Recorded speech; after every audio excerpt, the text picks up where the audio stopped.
Life update tayo mga Mima. Today may trabaho ang aking asawa sa Sofitel at sinama niya ako ngayon. Dahil coding ang aming sasakyan, nag-book na lang kami ng Grab papunta ng Sofitel. Pasakay na kami ng Grab niyan and then sana hindi kami matraffic para hindi na rin malit sa trabaho. Ayan, pasakay na kami ng aming sasakyan at ento, ayan, nakasakay na kami, papunta na kami ng Sofitel, sana hindi matraffic. Ayan ang aking asawa, diba? Ang cute, ang gwapo.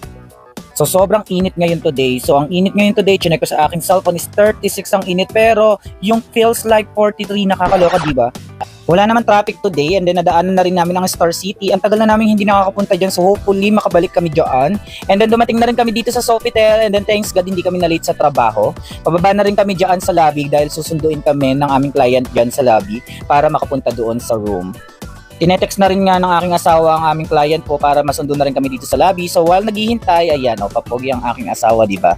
Syempre ako din, pa-cute din dito sa video na to. So ayan yung lobby ng Sofitel. Maraming estudyante ngayon kasi may gaganapin na prom ngayon. Yun po yung naayusan namin yung isang lalaki na kasali dun sa prom. Hinihintay lang namin yung susundo dito sa amin and then ayan, paakyat na kami ng room. Di ba? Yung asawa ko for the maleta pa siya ang person, di ba? So ang ayusan nga pala ng buhok ng aking asawa is yung kapatid ni Christian Bobles na kasali sa prom ngayon. And then papunta na rin kami ng room na yan and then ako walk lang, di ba? PA ako ngayon pero hindi niya ako napagdala ng maleta niya. Ang galing, di ba? At dahil PA ako ng aking asawa ngayon, siya rin yung maglalagay ng mga gamit niya dun sa table. Tiga video lang ako. Tapos nung pumunta ako sa balcony, ayun yung nakita ko sa likod ng Sofitel. Para na siyang disyerto, di ba? Ang lawak na talaga ng natabunang dagat dito sa likod ng Sofitel. Ayan siya. So para na siyang disyerto o di ba? Ang dami na natabunan. So hopefully magandang kalabasan na gagawin diyan. Kaso nga lang, ang pag nagawa yan, hindi na sea view ang Sofitel. So ayan guys, di ba? Para siyang disyerto na talagang ang lawak ng ginagawa dito sa Manila Bay. At syempre dahil PA ako, dito lang ako sa balcony, mag-yosi lang at saka pa-cute ng pa-cute. Habang ang asawa ko, ayan, nag-aayos na ng buhok ng aming kliyente ngayon. So for the video and then upo-upo lang talaga ang person ngayon. Yan nga pala yung mga gamit ng aking asawa, puro got to be. Ayan, kulay yellow, may kulay pink, ayan, meron ding Evian, and then may hand sanitizer, may wet wipes, at saka kung ano-ano pa. Wala lang, binidyoan ko lang, wala akong magawa eh. O may hair powder pa, diba? Hindi ko alam kung saan yung ginagamit, hindi ko naman pinapakalaman yung mga gamit ng aking asawa. May mga suklay and then plancha. And then yung asawa ko, blower lang ng blower, diba? Mag-blower ka lang dyan, nakaupo lang ako. So while nagbubuhok ang aking asawa, ayan, pakit-kit lang ako sa balcony, diba? So ayan, di ba? Inaayos na, malapit na matapos 'yan. Hindi na namin na-videoan yung yung final look ng aming kliyente kasi nga pumunta pa siya doon sa taas para magpa-makeup. Tapos na yung trabaho namin, yung trabaho ng asawa ko. Dahil PA niya ako, siya pa rin yung magbubuhat ng maleta niya, di ba? Ang galing ko mag-PA. Kunin niyo ako, kayo rin ang mapapagod. Pababa na kami ng hotel niyan and then iniisip namin kung saan kami pupunta. So nag-check ako ng Waze at malapit lang pala dito ang Diwata Paris Overload. At dahil malapit lang dyan, lalakarin lang namin si Diwata and then itatry namin ang Paris Overload at saka yung chicken niya kung masarap talaga. 6 minutes walk lang naman yung tindahan niya dito, so lalakarin na natin siya kahit mainit. May electric pa naman akong dala dyan kaya perfect. Ayan, naglalakad na rin kami papunta kala Diwata and then ayan yung asawa ko may dalang maleta. Ayan, diba? Flight attendant daw siya dyan kaya daw maglalakad siya papuntang airport. Charat! Ang galing ko daw mag-PA, diba? So talagang lahat din ng gamit niya, dala-dala niya. And then nadaanan na rin namin yung Amazing Theater dyan. Ayan, amazing show. Nakapanood na ako ng isang beses dyan pero lumipat na sila sa Boracay. So sa mga pupunta ng Boracay, panoorin nyo rin yung amazing show. Maganda yung mga show nila. So ayan, dumating na rin kami kay Diwata Paris Overload. Napagkadami ng tao at saka ng haba ng pila. Actually, hindi pa mahaba yung pila nito kasi nasa loob pa yung pila niya. Umaabot daw hanggang labas daw yung pila nito, guys.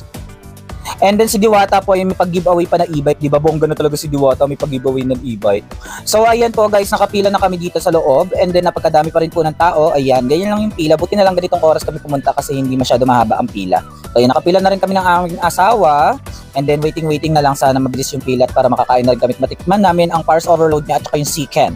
So habang nakapila kami, nakita namin ang pinakasikat na si Diwata. So ayan, lumabas na rin siya at nagpa-picture. And then ayan, hindi na ako nakapagpa-picture kasi nga pinagkaguluhan ng ate mo.